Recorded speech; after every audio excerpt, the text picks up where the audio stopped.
চ্যানেলে তোমাদেরকে অনেক অনেক ওয়েলকাম। আশা করছি সবাই খুব ভালো আছো, আমিও খুব ভালো আছি। আয়ুর যখন মাত্র 3 মাস বয়স, তখন আমরা আয়ুকে নিয়ে প্রথমবারের জন্য লং ড্রাইভে বেরিয়েছিলাম। মানে আমার প্রেগনেন্সির পর আমারও বাইরে বেরোনোর প্রথম দিন। এই দিন আমরা গিয়েছিলাম কনক দুর্গা মায়ের মন্দির, ঝাড়গ্রামের কনক দুর্গা মায়ের মন্দির। আশা করছি অনেকেই জানো, যারা জানো না তারা একটু গুগলে সার্চ করে নিও। মা ভীষণই জাগ্রত। আর আমি মায়ের কাছে মানত রেখেছিলাম যে আমার বেটু যখন 3 মাসের হবে তখন আমি মায়ের কাছে গিয়ে মানত পূরণ করে দিয়ে আসবো। সেই কারণেই আয়ু যখন 3 মাসের তখন আমরা চলে গিয়েছিলাম একদম লং ড্রাইভে মায়ের কাছে। প্রথমবার এত ছোট বাচ্চাকে নিয়ে আমি বাইরে বেরোবো, প্রথমবারের জন্য আমি আমার আয়ুষোনাকে নিয়ে যাচ্ছি লং ড্রাইভে। ওর জন্য কি কি নেব কি কি নেব না এগুলো ভাবতে ভাবতেই আমার সারা রাত চলে গিয়েছিল। তারপরেও আমি অনেক ভেবে চিন্তে ওর জন্য এই প্যাকিংটা করেছি। আর তারপর এই যে গাড়ি চলে এসেছে, আমরা বেরিয়েও পড়লাম। পুরো রাস্তাটা না আয়ু ভীষণ মস্তি করতে করতে গেছে। প্রথমবার ও গাড়িতে চেপেছে, আর ও গাড়িতে চাপার পরেই আমি জানি না ও কী বুঝলো, বাট ও আমাদের কাছে পেছনে বসতেই চাইছিল না। ও ওর পাপার কাছে বসবে সামনে। আমি জানি না ও কী বুঝেছিল, বাট ও সামনেই বসবে। যতক্ষণ গাড়ির মধ্যে জেগেছিল ততক্ষণই ও সামনে বসে দেখতে দেখতে গেছে।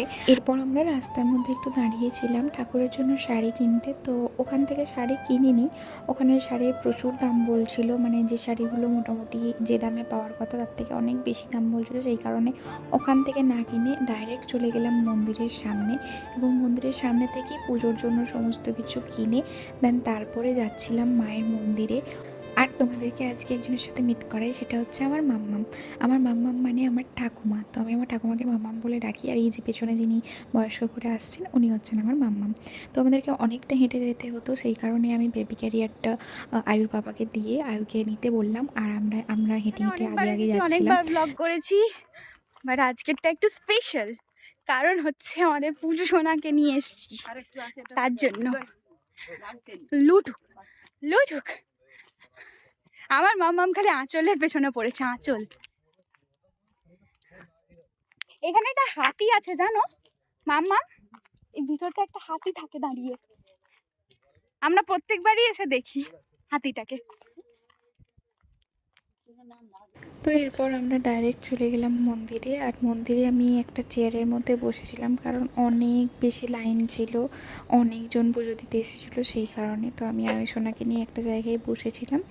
আর তারপরে লাইন শেষ হতে লাইনে পুজো টুজো দিয়ে বাইরে বেরিয়ে খাওয়া দাওয়াও করে নিয়েছি। সেই সব ক্লিপগুলো না আমার মোবাইল থেকে ডিলিট হয়ে গেছে, সেই কারণে আর সেগুলো দিতে পারছি না। তো আমরা এরপর বাড়ি রিটার্ন করছিলাম একটা আইসক্রিম খেতে খেতে। আর আয়ু তো আয়ুর পাপার কোল ছাড়বে না, সামনেই বসবে।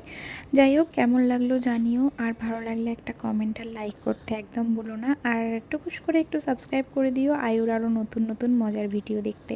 আজকের মতন এখানেই, বাই বাই।